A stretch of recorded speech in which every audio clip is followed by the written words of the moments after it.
মহারাজ, গোপন সংবাদ আছে। বলো বলো, শীঘ্র বলো। মুর্শিদাবাদের নবাব আপনার রাজ্যে এক গুপ্তচরকে পাঠাচ্ছেন। সে কি? হ্যাঁ মহারাজ, সে খুব তাড়াতাড়ি এসে পড়বে। আর আরো একটা খবর আপনাকে বলার আছে মহারাজ। আবার কি? সেটা আমি আপনার কানে কানে বলি মহারাজ।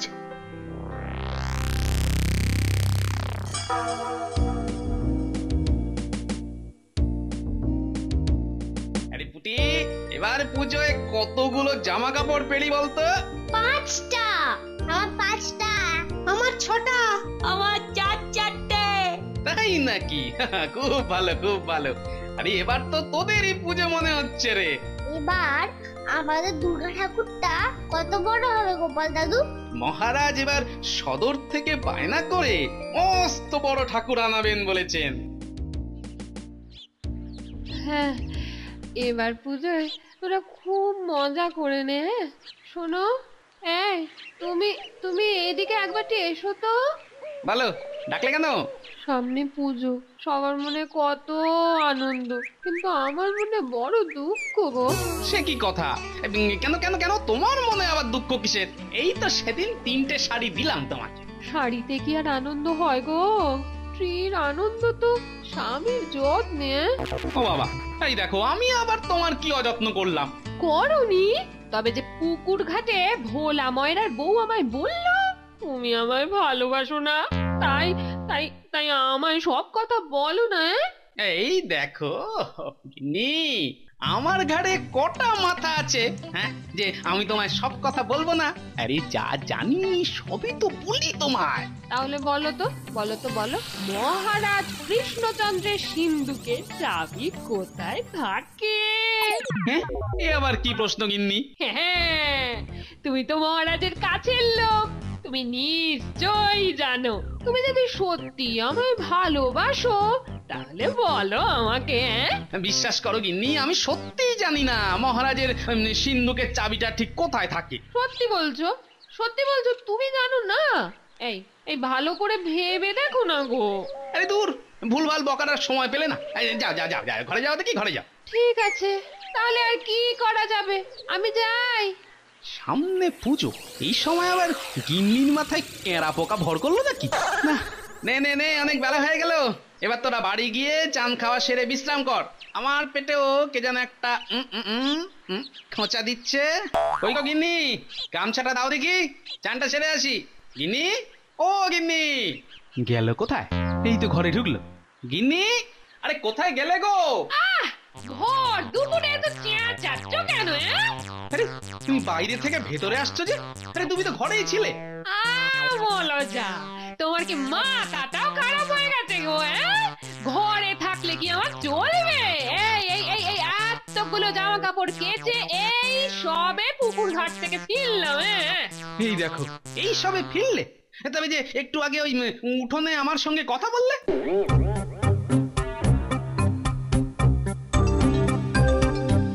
এক পলকের একটু দেখা, আরো একটু বেশি হলে ক্ষতি কি? যদি কাট। আরে ও মন্ত্রী মশাই, আরে আপনার পেছনে কি কোনোভাবে আগুন টাগুন লেগে গেল নাকি? আগুন? কেন বলো তো গোপাল? না মানে ভাই, এমনি সময় তো আপনার ওই চলতে ফিরতে 18 মাসে বছর হয়, আর আজ দেখছি পায়ে খুর লাগিয়ে একেবারে ছুটে চলেছেন, তাই বললাম আর কি। ছুটছি কি আর সাধে? রাজামশাই জরুরি তলব করেছেন। তোমার সঙ্গে এখন বাজে বকে সময় কাটানোর মতো সময় আমার নেই, চললাম। আরে অবাক কাণ্ড, ভর দুপুরে মন্ত্রীর জরুরি তলব। যাকে উনি সবাই যান, আমি বরং পুকুরের দিকেই যাই। এক পলকে একটু দেখা, আরো একটু বেশি হলে ক্ষতি কি? যদি কাটে।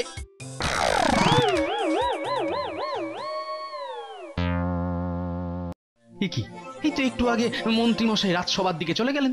তাহলে তাহলে ওই দিক থেকে আবার আসছেন কি করে? হ্যাঁ, আমি কি ভুল দেখছি নাকি?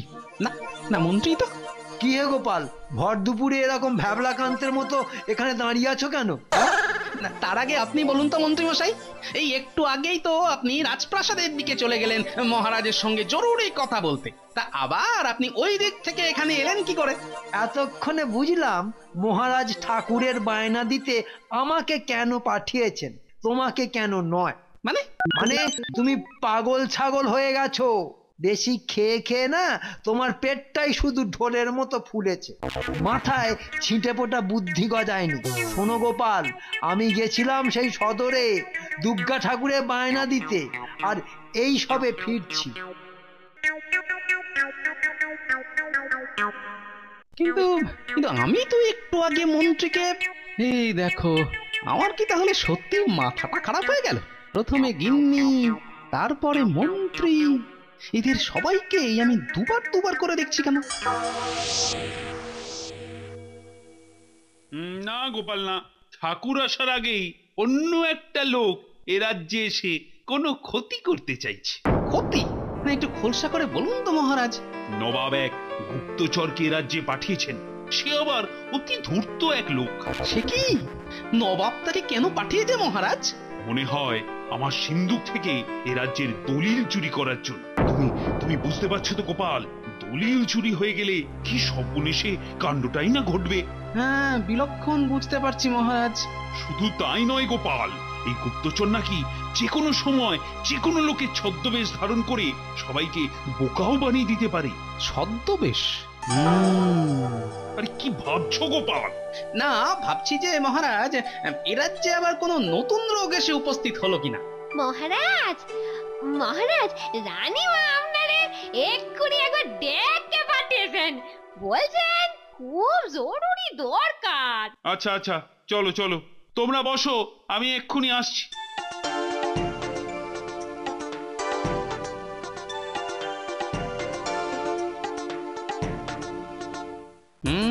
মহারাজেরও দেখছি সেই রোগ ধরেছে। রি বাবা, ব্যাপারটা তো মোটেও সুবিধের নয়। কিছু একটা গন্ডগোল নিশ্চয় আছে।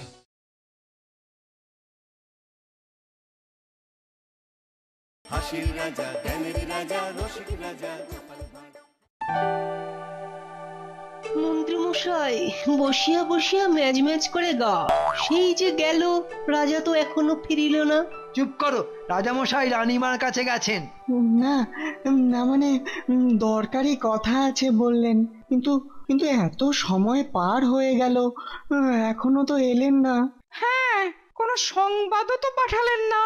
সব কিছু কেমন যেন গন্ডগোলের মনে হচ্ছে। ওই তো মহারানী এসে গেছেন।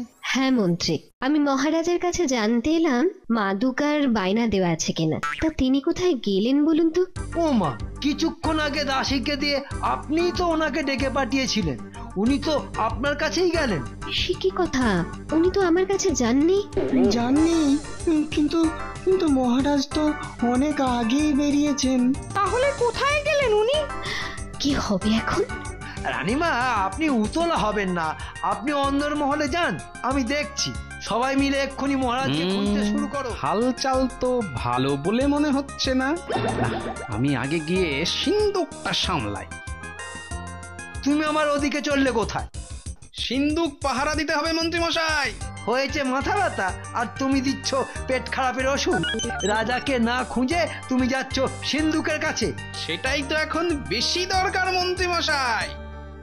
এ কি, তোমরা সবাই উঠে হুড়োহুড়ি করছো কেন? মহারাজ, আপনি ফিরে এসেছেন। উফ, বাঁচলাম। আমরা ভেবেছিলাম আপনি হারিয়েই গেছেন।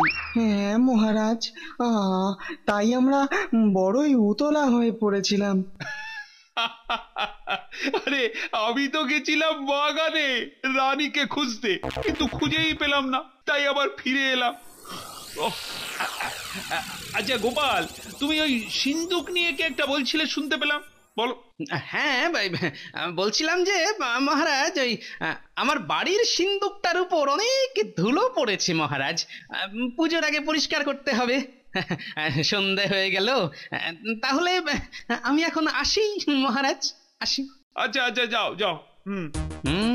মহারাজেরও দেখছি সেই রোগ ধরেছে। রি বাবা, ব্যাপারটা তো মোটেও সুবিধের নয়। কিছু একটা গন্ডগোল নিশ্চয় আছে, ব্যাপারটা দেখতে হচ্ছে। শোন, এবার একটা মজা হবে। তোরা তোরা এই ঝোপের মধ্যে লুকিয়ে থাক, তাহলেই সেটা দেখতে পাবি। কি মজা গোপাল দাদু? আরে সবুরে মেওয়া ফলে, একটু সবুর কর, নিজের চোখেই দেখতে পাবি। তোরা এখানেই থাক, আমি একটু ঘুরে আসি।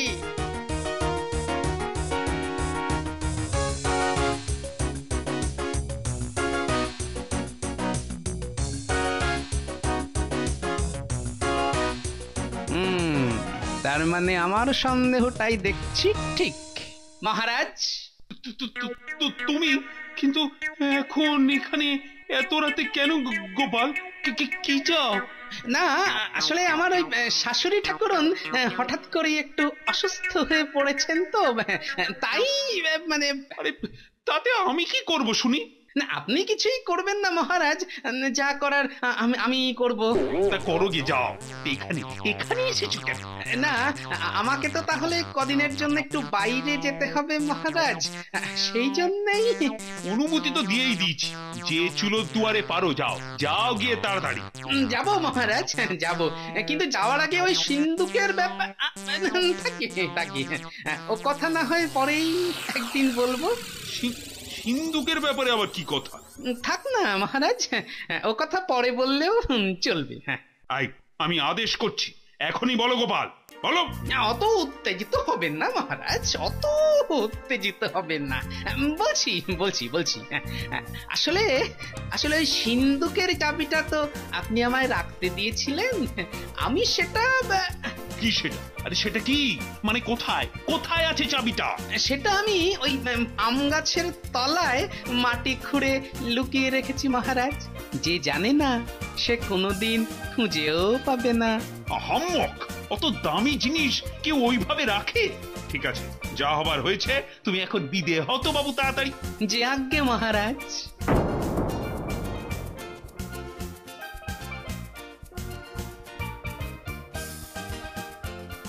চুপ করে দেখ, এইবার কেমন খেলা শুরু হয়। চাবিটা কোথায় গেল? না, এদিকেও তো চাবিটা নেই।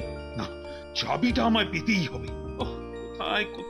চল, এবার বেটাকে হাতে নাতে পাকড়াও করি।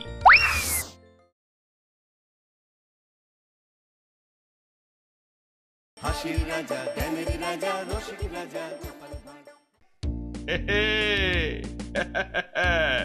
আরেকটু পরেই সিন্ধুকের চাবি আমার হাতে, তারপর দলিল পত্র নিয়ে ঠিক জায়গায় পৌঁছে দিলে নগদ 500 স্বর্ণ মুদ্রা পুরস্কার।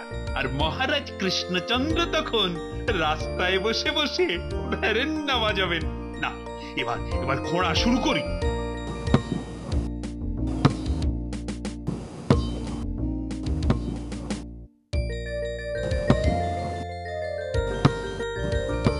কোথায় গেল? আরে চাবিটা কোথায় গেল? না, এদিকেও তো চাবিটা নেই। না, চাবিটা আমায় পেতেই হবে। চল, এবার বেটাকে হাতে নাতে পাকড়াও করি।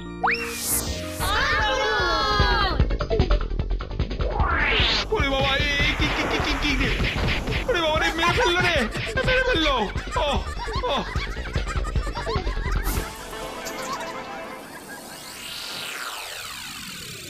কি ব্যাপার, প্রহরী দিয়ে ডাকতে পাঠিয়েছো কেন? কি গোপাল, তুমি মহারাজকে এভাবে বেঁধে রেখেছো? ওরে বাবা, বিদ্রোহ! গোপাল বিদ্রোহ করেছে। বিদ্রোহ, চারিদিকে বিদ্রোহ আজ। ও বাবা, কি করেছো গোপাল? ওরে, এ আমার কি হলো রে? গোপাল যে রাজা হয়ে গেল। সেপাই, তাড়াতাড়ি এসো, বিদ্রোহ হয়েছে, যুদ্ধ করতে হবে। বিদ্রোহ। থামুন তো আপনারা, এই দেখুন। এই, এটা কে? ও মা, এ তো নকল।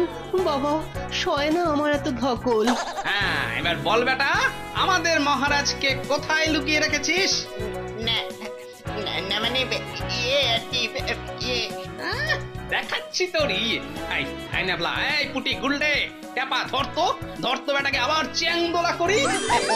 না বলছি ওই বাগানের মধ্যে মহারাজকে বেঁধে রেখেছি। সে কি?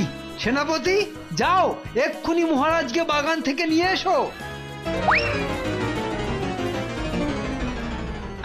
এইবারে বুঝলেন তো আসল ঘটনাটা কি?